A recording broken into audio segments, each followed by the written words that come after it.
ඉතින් ගොඩ කාලෙකට පස්සේ තමයි මම vlog එකක් ගේන්නේ.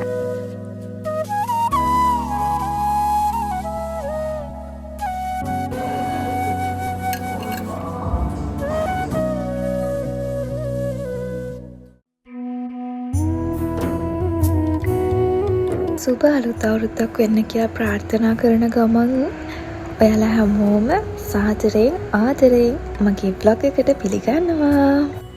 අද මට ටිකක් විශේෂ දවසක්. ඉතින් ඔයාලා හැමෝම දන්නවා ගිය අවුරුද්දේ මම මගේ birthday vlog එක බෙදාගත්තා. අනේ ඉතින් මේ අවුරුද්දේ අමතක නොකර මම ආව මගේ birthday vlog එකත් අරගෙන. උදේ පාන්දරම ගෙදරින් පිටත් වෙලා දැන් නම් මම මේ ඇවිල්ලා පොඩි මේකප් එකක් දාගන්නවා. ඉතින් අද විශේෂත්වය මොකක්ද කියලා දන්නවද? අද මගේ උපන්දිනේ. ඉතින් මගේ උපන්දිනේ දවසේටම අපි නැකත් ගත්තා මගේ අලුත් වැඩේ පටන් ගන්න. ඉතින් ඊට කලින් පොඩි මේකප් එකක් දාලා ලස්සන වෙලා ඊට පස්සේ ඉතින් ඔන්න අපි දැන් කිරි උතුරන්න තමයි ලෑස්ති වෙන්නේ. ඉතින් එහෙනම් කිරි උතුරලා මගේ පුංචි ව්‍යාපාරයේ පුංචි රවුමකුත් දාලා අපි කතාවට එමු.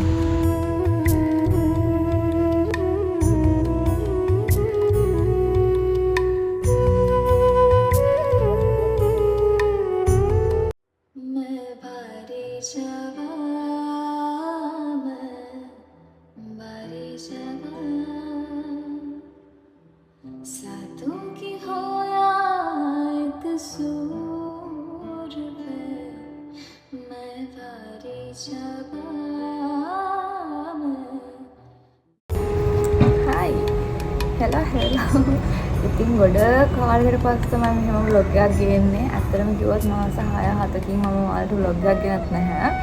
මොකද ගිය අවුරුද්දේ කියන්නේ මාරම ස්ට්‍රෙස් අවුරුද්දක්. හරි අපි කතා කරමු ඇයි මම vlog එකක් ගෙනාවේ නැත්තේ කියලා. ගිය අවුරුද්ද මාරම ස්ට්‍රෙස් අවුරුද්දක්. මොකද මම මගේ ස්ටඩීස් කරා. මම බියුටිෂියන් කෙනෙක් වෙන්න, hair dresser, bridal dresser, nail artist, nail technician කෙනෙක් වෙන්න ඉගෙන ගත්තා. ඉතින් ඒ ඉගෙන ගත්ත දේවල් වලින් මම අද ප්‍රයෝජනයක් ගන්න තියනවා. මට මගේ අම්මී තාත්තගෙන් මට දැන් වයස 22යි. ඉතින් මගේ වයස 22ක් වෙනකොට මට මගේ අම්මිගෙනුයි තාත්තිගෙනුයි ලැබුණු තෑග්ග තමයි මේ තියෙන්නේ. ඉතින් ඕක තමයි විස්තරේ. ඉතින් ආයේ මගේ හබි ඒ කියන්නේ කවියගේ තාත්තම කියුණා අපේ අතරින් සමුගත්තා. ඉතින් ඒ දේවලුත් එක්ක මේ දේවල් හැමදේම මැනේජ් කරගෙන කරන්න පොඩ්ඩක් අමාරු වුණා. ඉතින් හිතුවා මේ අවුරුද්දේ මගේ බර්ත්ඩේ vlog එකෙන්ම ඔයාලට vlogs ගේන්න පටන් ගන්න. ඉතින් ආදරෙන් මතක් කරන්න වෙනදා හිටියා වගේම අනේ ප්ලීස් අපේ channel එකත් එක්ක දිගටම රැඳිලා ඉන්න. අපි ඔයාලට ලස්සන vlogs ගේන්නම්. මේ අවුරුද්ද ටිකක් මම කොහොමද කියන්නේ මේ අවුරුද්ද ටිකක් ගොඩක් එක්සයිට්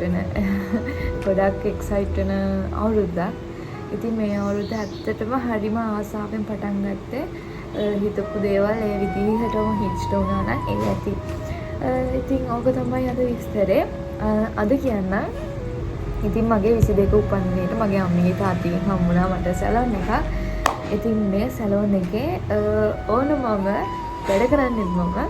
ඉතින් ඔයාලටත් එන්න පුළුවන්. ඔයාලා මීගමු ආවට ඉන්න කෙනෙක් නම් ඔයාලට මම ලොකේෂන් එක දාන්නම්. ඒ ලොකේෂන් එකට එන්න ඇවිල්ලා මට කියලා මගේ සර්විස් එක අරගෙන ඔයාලගේ ෆීඩ්බැක්ස් දෙන්න. ඔයාලට සාධාරණ මිල ගණන් යටතේ මගේ සර්විස් එක ඔයාලට දෙන්න මම සූදානම් වෙලා ඉන්නවා. ඉතින් එන්න ඇවිල්ලා බලන්න. ඔයාලට කාම්ෆුල් එන්වයරන්මන්ට් එකක් දීලා තියෙන්නේ. ඔයාලට රිලැක්ස් වෙන්න පුළුවන් උපරිමයටම. ඉතින් ඔයාලගේ පර්සනැලිටි එක, ප්‍රයිවසි එක ගොඩාක් ආරක්ෂා වෙන විදිහට තමයි මම මෙතන හදලා තියෙන්නේ. ඉතින් ඕක තමයි විස්තරය. ඔයාලට දෙන්න ඕන වුණ සර්ප්‍රයිස් එක තමයි මේක. ඉතින් ඔන්න දැන් ඒකේ වැඩ ටික ඉවරයි. කිරි ඉතුරුවා. මම ගොඩාක් ලොකු ක්‍රවුඩ් එකකට මම ඉන්වයිට් කරේ නැහැ. මගේ ළඟම අයට, මගේ ළඟම යාළුවෝන්. ඉතින් ওই විදිහට අද වැඩේ සිද්ධ වුණා. දැන් මම හිතන්නේ මගේ නේම් බෝඩ් එක ඇවිල්ලා තියෙනවා. ඉතින් අපි යමු ඒක බලන්න. මම ඒක ගැන ඔයාලට විස්තරයක් දෙන්නම්. ඒක මාරම ලස්සනට ඇවිල්ලා තියෙන්නේ. මම ඔයාලට මම මේක තාම දැකලත් නැහැ. ඉතින් අපි යමු එහෙනම් ඒක බලන්න. ටඩා මේක තමයි මගේ නේම් බෝඩ් එක. ඉතින් ඇත්තටම කියන්න ඕනේ මෙතනදී මගේ මේ සැලොන් එකේ වැඩ පටන් ගැනීම සිට අවසානයේ දක්වාම මට උදව් කරේ මගේ හබි බෝයි. ඉතින් ඇත්තටම එයාටත් මම ගොඩාක් ස්තුතිවන්ත වෙනවා. මොකද එයා නැත්තම් මට මේ කිසිම දෙයක් කරගන්න බෑ කියලා මම හොඳටම දන්නවා.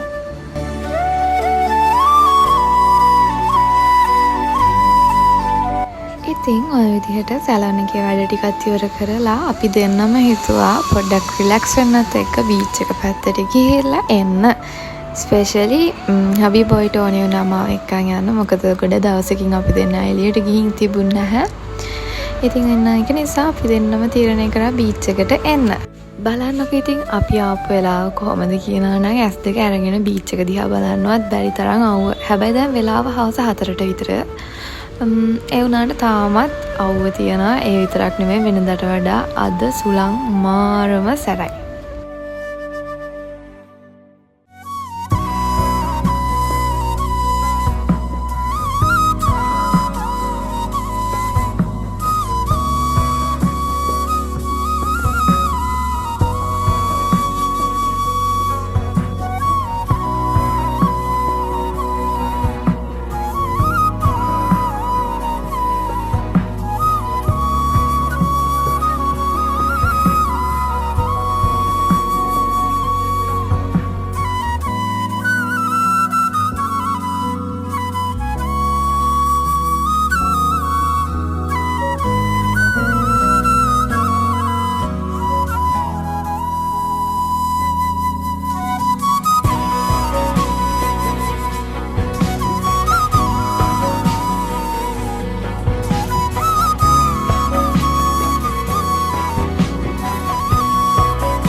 ඉතින් ඔන්න දෙන්නත් එක්කම නිදහසේ කාලය ගත කරලා ඊට පස්සේ අමාව එක්කගෙන ආවා වීටෝ පීසා එකට නිගම්බුරු බ්‍රාන්ච් එකට. රැටත් කාලම අපි දෙන්නවම ගෙදර යන් කියලා තමයි කතා වුණේ. ජීවිතය කියන්නේ නවකතාවක් නම් අපි ඒකේ පරිච්ඡේද එකින් එක ලියන නවකතා රචකයන්. මොකද අපේ ජීවිතේ අපි ලස්සනට ලියන තාක්කල් අපේ ජීවිතේ ලස්සනට ගලාගෙන යනවා. ඉතින් ඔයාටත් මං කියන්නේ ඔයාගේ ජීවිතේ නැමැති නවකතාව ඔයාගේ අතින්ම ලස්සනට පරිච්ඡේද ගලපලා ලියාගන්න. අමතක කරන්න එපා. ඔයාගේ නවකතාව ලස්සනට ලියන්න ඔයාට උදව් කරන, ඔයාට ආදරය කරන, ඔයාට සහාය වෙන ඔයාගේ හිමිකරුවා හොයාගෙන එනකන් හදිස්සි නොවි ඉන්න. ඇත්තටම කිව්වොත් වීඩියෝ පීසා එකේ ලාජ් පීසා එක කෑවොත් එහෙම අම්මෝ මුළු රෑටම නෙමෙයි උදේ වරුවටත් එක්ක පහවදා උදේටත් එක්කම ඇති. ඉතින් අපි ගෙදරටත් අරගෙන මෙයා මාව එක්කගෙන ඇවිල්ලා තියෙන අයිස්ක්‍රීම් කන්න. ඉතින් ඔන්න ඔය විදිහට අයිස්ක්‍රීම් එකකුත් අරගෙන අපි ගෙදර ගියා. බලන්නකෝ ඊට පස්සේ ගෙදර ගියාට පස්සේ මොකද වෙන්නේ කියලා.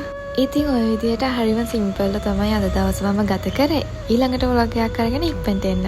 බයි.